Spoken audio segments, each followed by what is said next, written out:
and welcome to the Glam Hive Digital Bazaar's conversation on conscious consumerism. Now, we all crave to buy from our heart, as we know that style and fashion are one of the highest forms of self-expression.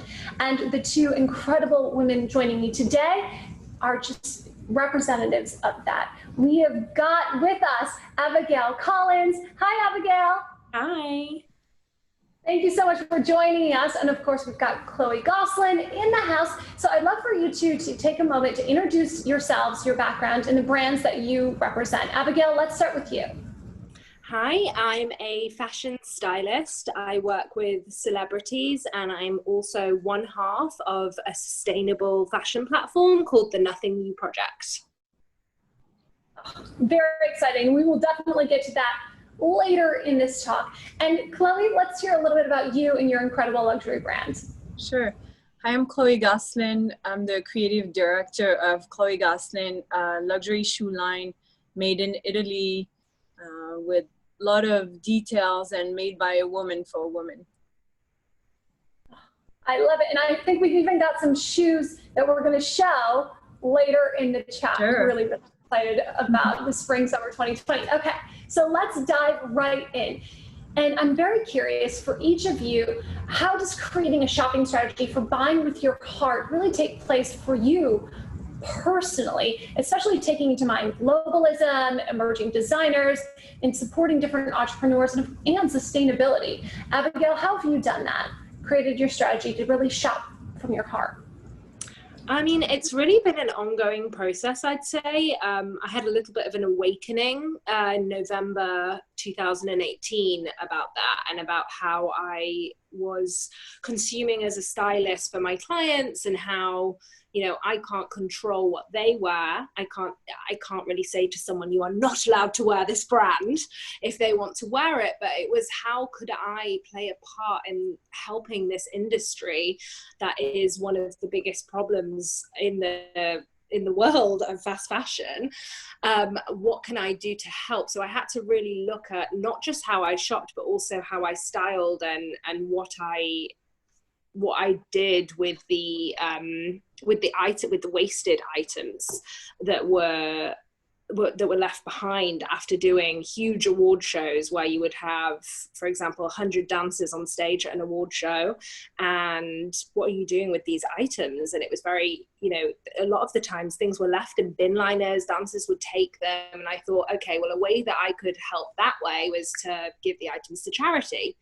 And then that was one aspect of it. Another thing for myself has been really stopping to shop on the high street, looking at what does it say in the label. Wanting to buy things that are 100% natural fibers is very important to me. I mean, obviously we can't do that all the time. I'd say that now, you know, I'm doing that probably 90% of the time. It's about, you know, I'm honest. Sometimes there's the odd thing, it slips through, and I'm being just really conscious constantly and thinking before I shop, and not having that need. You know, we all get that need when you're into fashion. You see something and you want it now, and I think Instagram has definitely made people, you know, there's adverts coming up all the time. You see it, it's so easy to click to buy. And it was stopping to do that and making me just, like I said, think before I shop and think, okay, wait a minute. Where is this made? Where does it come from? How does it affect the environment? What is actually going on my body? Think before you shop, key, and something I rarely do, if I'm being 100% honest. Chloe, what has been your strategy for shopping from your heart?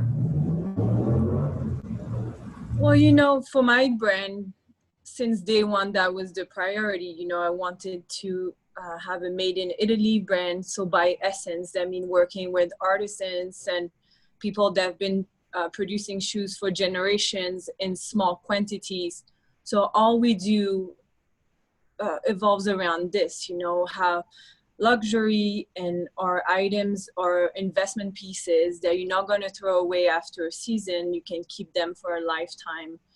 So that's been the core of my brand since day one. But as a consumer, you know, as Abigail said, you know, I got into the trends and the game of buying contemporary designers, but I really, really slowed down as I'm doing the same with my brand and thinking about producing less and producing only what people are gonna buy and what they need. I do the same with myself with what I purchase. I purchase a lot of vintage because that's been my passion for a long time. You know, I love the idea that clothes have multiple stories, different lives. So a lot of vintage and also investment pieces and also resell. You know, I would resell the clothes I'm not wearing anymore. Mm. I call the resale pieces legacy items. There's investment pieces and legacy items. Like you said, Chloe, the pieces that have a story and that are a reflection of the memories you've made while you were wearing those shoes or carrying that bag.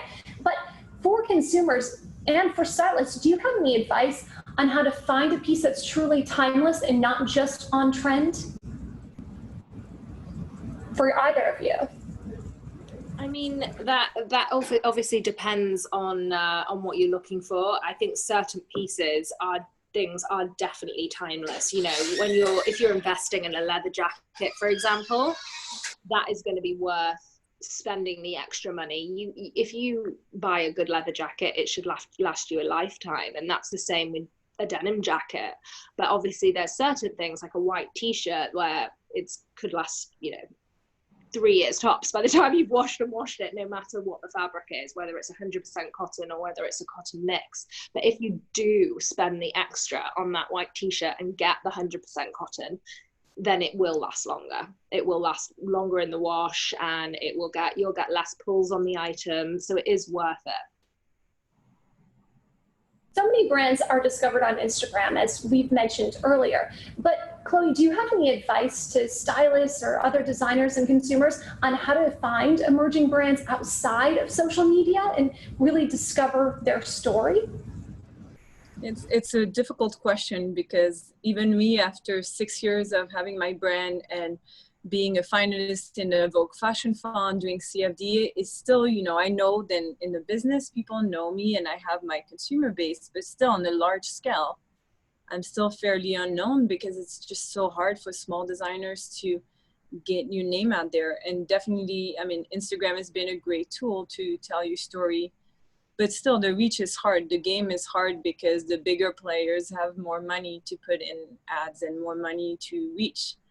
So I think you got to do your homework a little bit. And I'm very lucky that, you know, like celebrities have been supporting me and celebrity stylists taking a chance on pushing my products. So I've been very fortunate, but it's definitely not easy because when you against big corporations and big groups, you're just like a little drop of water. But I think now with the situation that we're in with COVID, I really see that people are more interested in knowing how and where fashion is made and the story behind it, the person behind it. So I feel like we're gonna have a moment. To all small designers, I think it's coming for us. I'm excited for that moment. Abigail, how have you discovered some of the brands that you're currently working with and supporting outside of social media?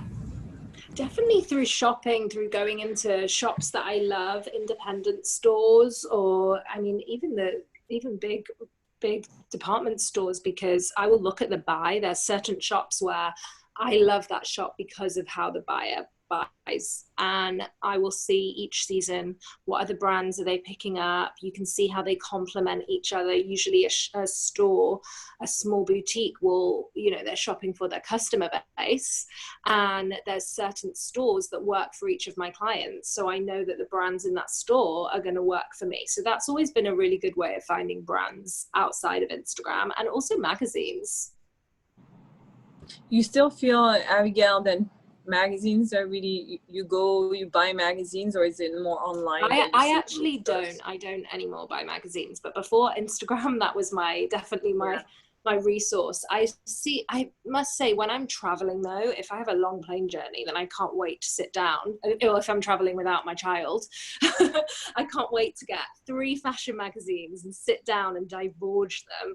And then I always have a notepad next to me and I'll take notes if I see a new brand in that magazine that I haven't recognized before. I'll rip out the page and put it in my diary, and I actually get a thrill from doing that. I wish I could do that more, because with Instagram, I'm finding a brand and I'm saving it, and then there's so much information on there. So I might save 4 or 5 brands a day that I've never seen before, and then I kind of forget. And then a month or 2 later, I go back into that folder. I'm like, oh yeah, that brand. Whereas if, like I used to do, or if I have that opportunity where I have the long flight without a child and I'm actually ripping out the page or making a note, it stays with me longer. Yeah, I feel like as a brand, to be super truthful here, it's really hard. Like magazines, I mean, I do get placements, but it's very hard for them because they work a lot with advertisers. And as a small brand, you can't afford to advertise in magazines. So it's always, you know, that circle. Definitely. I mean, you know, I'm lucky enough then through the fund and through being, you know, good friends with editors, I get some placement, but still it's like, it's really hard. I agree. And like you say, you know, it's a rarity now that even as a fashion forward person that I'm buying a magazine. Whereas if you would have said that to me 10 years ago, I wouldn't have believed you. That I wouldn't be buying magazines every month. Chloe, what do you want people to really understand about the heart behind your brand? You know, there's 2 sides of the story, and we really complete each other. There's all the creative team. There are, you know, people that have been working in fashion for a long time and get what women want, what they want to wear, really have that grasp. And then on the other side, there's my team in Italy. They're really like my factory. They've been doing it for generation, you know, the grandpa, the dad, now the son, and he's hoping that his son is going to take over. And that's beyond fashion, you know, it's an art form, it's a craft. And it's a whole industry in Italy. People live because of this. And sometimes I feel like people forget. You know, I have a lot of sometimes, why are your shoes $700? Or because they're handmade and, you know, they will last forever. We don't release chemicals in rivers, you know, or our materials are sourced by the best tanneries, like, you know, the dyes are natural, you know, all these elements that, you know, of course have a price tag, but are so important to me. And I never wanted to compromise with this. You know, of course, people told me if you make in China or elsewhere, it'll be easier, you can sell the shoes cheaper, but I didn't want to compromise that integrity. And what I really believed in is that craft. And it's sometimes scary and sad to see it slowly disappear with fast fashion, but I mean, I'm holding on to it, and I think it's super important to tell that story. Please never let that go. Let's see a couple of the shoes that you have right next to you. These are some of my favorite designs in the collection. Here you have our Bambi Sandal with the bamboo buckle, which I was inspired by some old bamboo glasses. And so I made this whole detail that you see through the collection.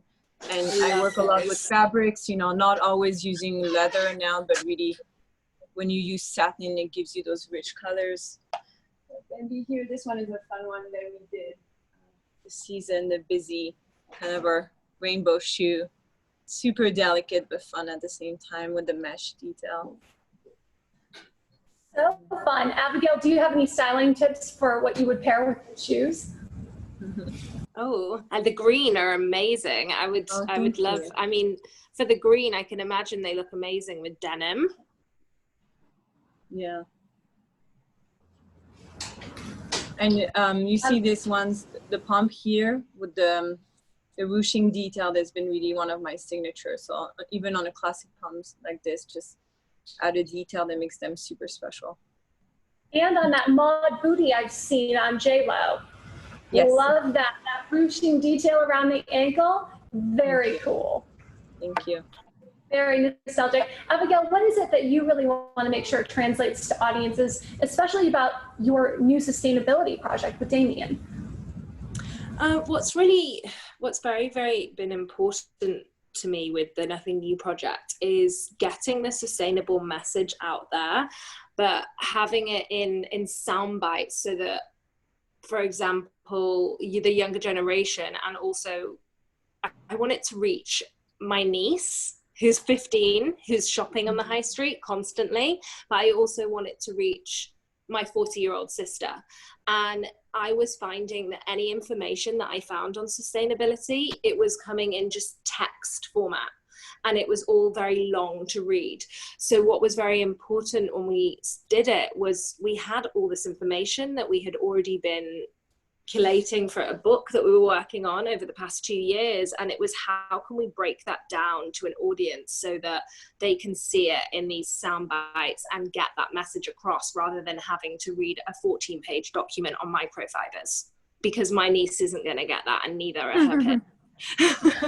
So that was something that was really important. And I felt like, you know, as a consumer and as a stylist that is inspiring other people through the celebrities that I style and their fans copying their clothes, and those celebrities, they are wearing high street clothes sometimes. It's not always designer head to toe, especially if you're working with an up-and-coming artist. And some of the artists I work with, a lot of the times they'll have Instagram pages dedicated to their style that fans do. And a lot of the times, because their fans are really young, they want to wear clothes that are affordable for those fans. And I can't stop them doing that, but I can educate them. And I can in this way start to teach them more about the right way and the things that they can buy that are going to have longevity. It felt like I was feeling very guilty before, you know. I was shopping in the right way, but I wasn't doing it in the right way for my work. It's really interesting you mentioned that kind of guilt and that shame, because there are definitely pieces that we covet that are not necessarily always in line with, you know, our personal beliefs. So how can we reconcile that? How do each of you reconcile that? Well, by not buying those things, and or balancing it out, I think is really important. You know, I said earlier, like I can't, if I am styling the Grammys, for instance, or any of these award shows, you are given a really small budget. When you have 70 dancers to dress on stage, you usually get around $50-$60 to do a head to toe look with that dancer. And how can you make that sustainably, or how can I balance out the fact that I'm having to buy those items from a fast fashion brand? And the balance is, okay, we can give all those clothes to charity. Chloe, how do you reconcile that for yourself? You know, by making less is definitely, you know, really make only what people need. I think that's gonna help a lot. It's just the waste, you know, the waste is direct the problem for consumer. this planet. Do either of you have any conscious or sustainable new emerging brands or designers that you're really excited about, or certain trends in the sustainability fashion movement that you can look forward to? Sorry, the sound of the door keeps opening. Yeah, definitely. There's actually, if you on the Nothing New Instagram, we are always highlighting. We're going to be doing a section called Sustainable Heroes. There's, I think in knitwear, it's going to be huge this winter to see.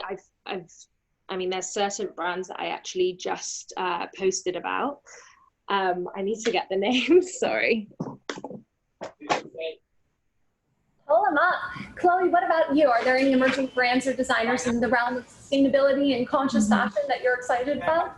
But definitely, like my friend Alejandra Alonso Rojas, who I did a collab with.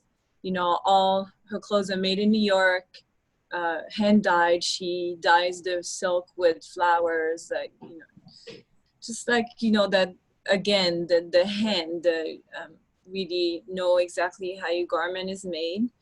And, you know, like with the months of COVID and being at home, I started to look at made in LA brands like Matte, the label, and, you know, those comfy clothes, they're made here in LA and with natural dyes. So, but I can't wait to look at your website, Abigail, and know even more.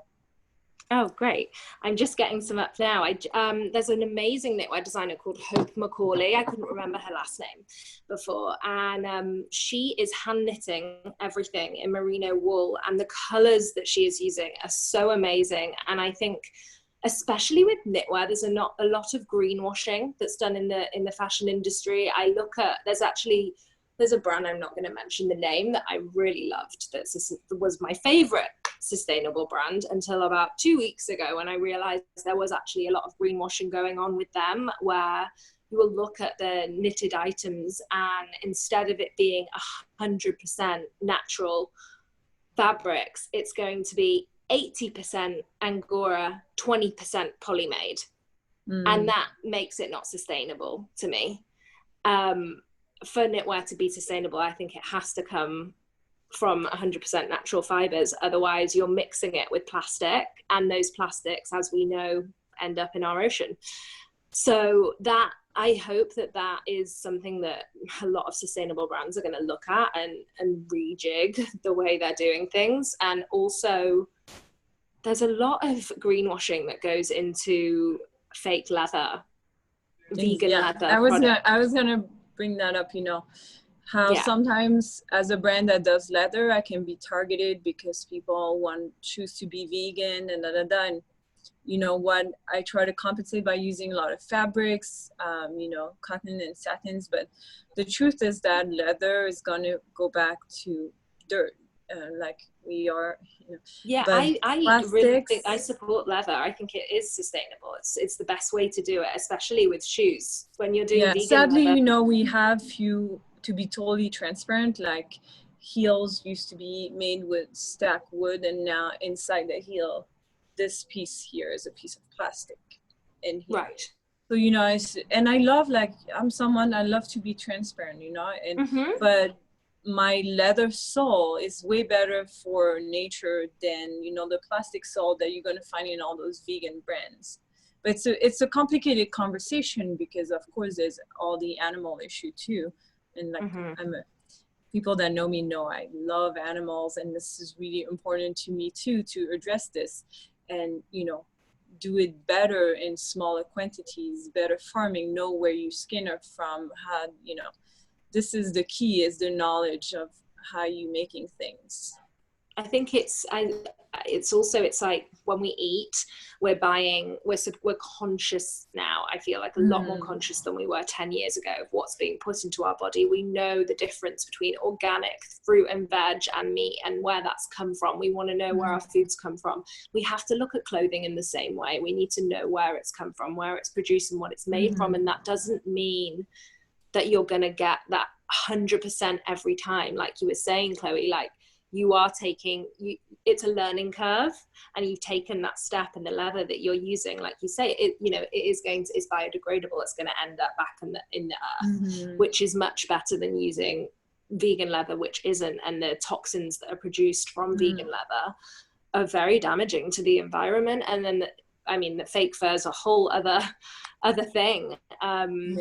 It's a tough conversation, and it's about slowly changing. And I hope we're gonna allow people to be better and change. I think it's an important conversation. I used to do a lot of exotics. I started my brand also because I had that passion for exotic leathers, and slowly kind of realized, you know what, like, I'm done with this. I don't think it's necessary. You have nice embossed leathers, and I started to work with fabrics too, and see, because I love the colors in the exotic, and realized that in satin you can have also those richness of tones. But it's changing. We're not going to be perfect tomorrow, and we're never going to be perfect, but if we all do something and all try to be better. Exactly. It is a learning process. As long as we're all doing our best. And I'm just so grateful to each of you for being so transparent and authentic to your brands and to your customers and your consumers. I'm wondering, with the upcoming season, what's next for both of you? There you go, Chloe. I'm sure you have a new collection coming out. With the whole situation, we had a lot of canceled orders, and we had the dilemma that most brands had, like, are we making a fall collection? and I Factory decided delays, I'm sure. I know. Well, you know, the fact in Italy they're working now, so I mean, the shoes are not delayed, but I decided to make something super small and curated, and it's going to be mostly available on my website. We have a couple of stores, but not many. So I'm excited about this. It's a special collection. I didn't want to throw it away. You know, we worked too hard on it, so it's just going to be small and curated. And then we skip resorts because also I feel, you know, this whole 4 seasons a year is just getting old. People don't need that much stuff. I was going to say the S word, but I didn't. And so now we're working on more buy now, wear now options and putting a little spring, summer offering together, but it will be like every 2-3 weeks on the website, you'll have something new to discover. And it's going to be exciting. Just, you know, it was, thank you. It was a nice time to reassess, rethink, because it's an industry that goes so fast. There's so much pressure. You're pressured to do like the others, and I'm kind of done with this. Kind of done trying to compete with the big brands, and it's not necessary. No, it really isn't. Have a good one for you. For myself and Damien, my partner on Nothing New project, we are working on a green paper. It's something that we have been working on for the past 2 years, and we will be printing it and also sending it out digitally, and we would love to send you it, Chloe. And it's for brands that we work with and brands that we don't work with, clients that we work with, that we can give them. And it will be really like an index of how they can further their own brand or just themselves in a sustainable world, just move forward without being so fast with the way we shop, like I was saying, you know. Well, thank you, and I'm so excited to continue to follow your journey. Please remind all the viewers where they can follow, find, and support. Of course, shop your brands. ChloeGosselin.com, my name, or you can follow me on Instagram too at Chloe Gosselin. Mine's Abigail Collins on Instagram, or the Nothing New Project X on Instagram. Thank you again so much for your time and your light today. We so appreciate you being a part of the Glam Hive community. Of course, we encourage all of the viewers to like, share, and comment, follow along, share this at #GlamHiveLive. We'll see you soon. Take care. Thank you. Thank you for having us. Bye. Bye.